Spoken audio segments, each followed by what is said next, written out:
Jewish Passover celebration. And what impresses me the most of that celebration was the fact that the Jewish people are very personal.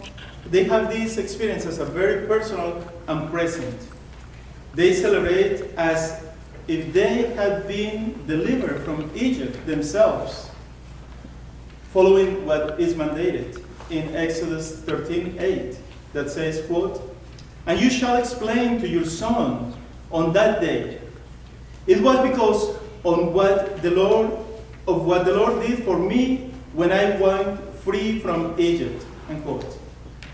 Let's see this celebration ourselves with the same sense of personal and present impulse, and not as some event that happened in the past and for other people, but as it is something that is happening right now for us.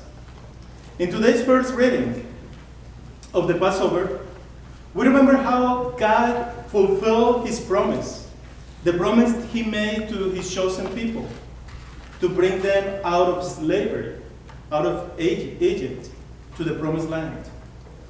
God brought them out of Egypt with a strong hand, with marvelous deeds, and the people of Israel left in haste. On the night they were about to leave Egypt, God gave them a commandment or an order to sacrifice a lamb and to put the blood of that lamb at the doors on post, to be saved by the angel of death when he came through Egypt. And they have to eat this lamb. They have to eat it on the feet in haste. Now, let us remember when Jesus Christ began his ministry, and when John the Baptist saw him for the first time coming. John the Baptist said, "Behold, the Lamb of God who takes away the sins of the world." John is making echo of the prophecy by prophet Isaiah when he compares the sufferings of the servant of Yahweh, the Messiah, with the sacrifice of the lamb and the blood of the Paschal lamb, prefiguring the true lamb, Christ, the victim in the sacrifice of Calvary, Holy Friday, on behalf of mankind.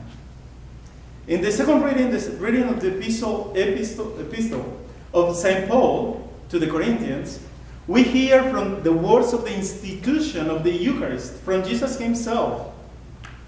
The promised land the promise of God was fulfilled. God himself is that Lamb who takes away the sins of the world. God himself sacrificed for us out of love, and he is given to us to feed us and to be free from the slavery of sin and damnation. In the gospel, we hear how Jesus washed his disciples' feet, from an expression of total love, total service to his disciples and to us, who are represented by the disciples as well. Jesus celebrates his love to his Father and to us in this service. He emptied himself for us. He gives everything for us out of love. He gives even the last drop of blood for our redemption. Our invitation on this Maundy Thursday, as we meditate on Jesus' Last Supper and the last hours of his life with us, is to become a man or a woman who can empty ourselves for others.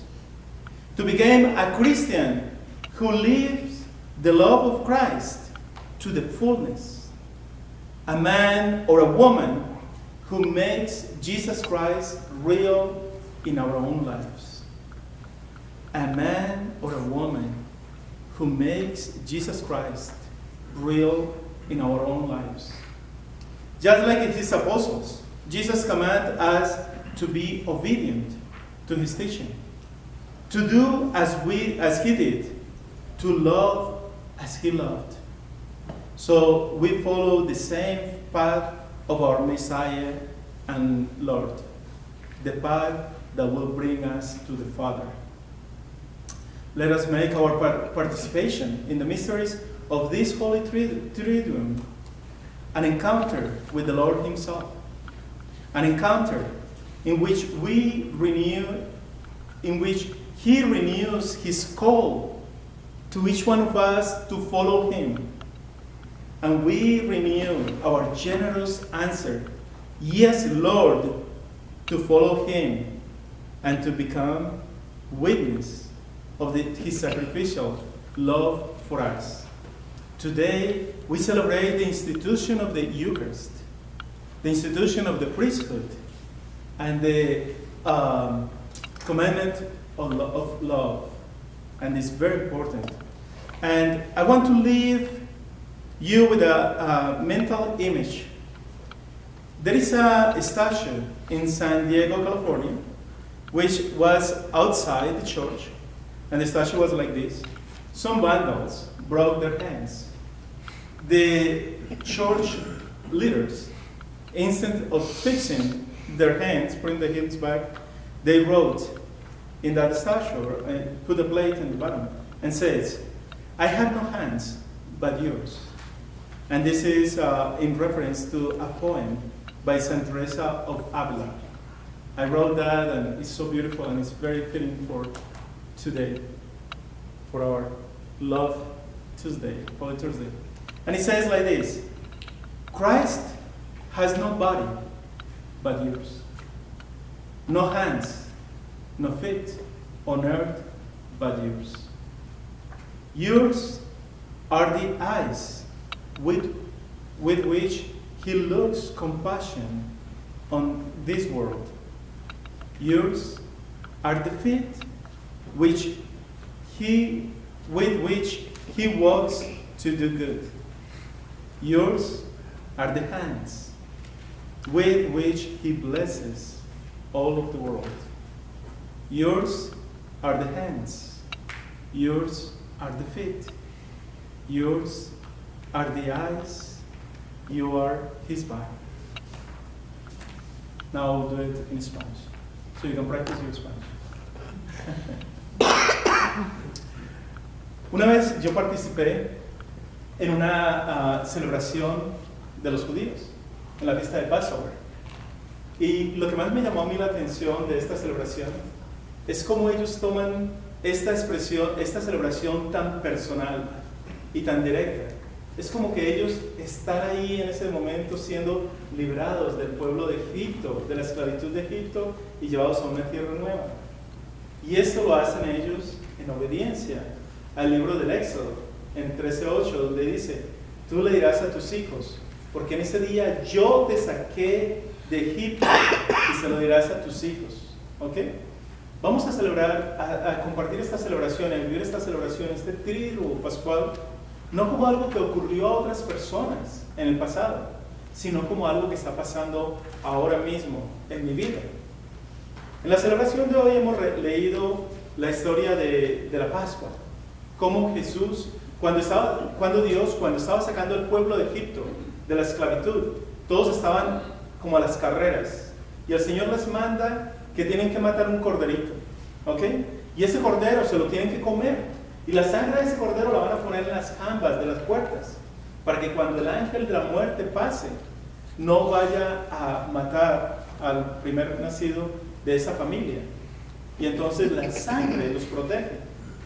Luego nosotros, cuando leemos en el Evangelio de San Juan, cuando Juan el Bautista ve a Jesús, lo primero que dice es: he ahí el Cordero de Dios que quita los pecados del mundo.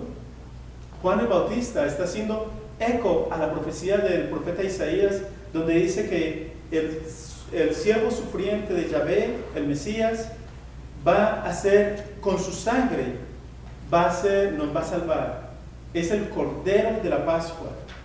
Y esto está haciendo una prefiguración de lo que es Jesús, tal como había sido en el Antiguo Testamento la promesa, que un cordero, la sangre del cordero nos iba a salvar.